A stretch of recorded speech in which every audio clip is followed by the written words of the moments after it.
আজকে কথা বলবো নায়িকা পূর্ণিমা ও তার বান্ধবীদেরকে নিয়ে।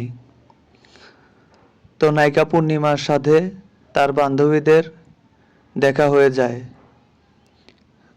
বলে রাখা ভালো, বান্ধবীগুলো ছিল তার বাল্যকালের বান্ধবী।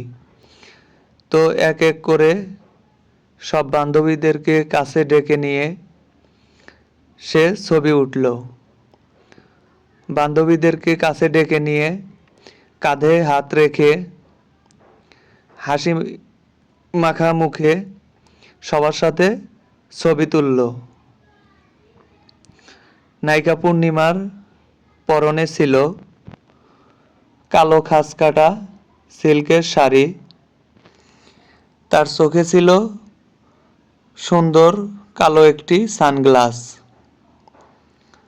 তার হাতে ছিল লাল রঙের চুড়ি। সে সব বান্ধবীদের সাথে খুব সুন্দরভাবে সবগুলো বান্ধবীকে কাছে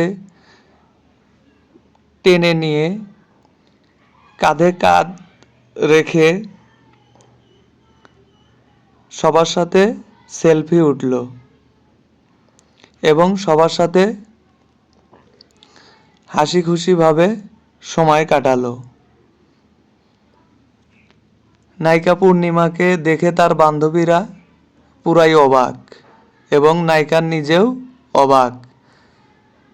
নায়িকা বারবারই তার বান্ধবীদেরকে বলতেছিল যে তোরা তো সবাই বুড়ি হয়ে গেছিস, আর আমাকে দেখ, আমি এখনো ইয়াং আছি। এই নিয়ে বান্ধবীরা সবাই হাসি ঠাট্টা করল।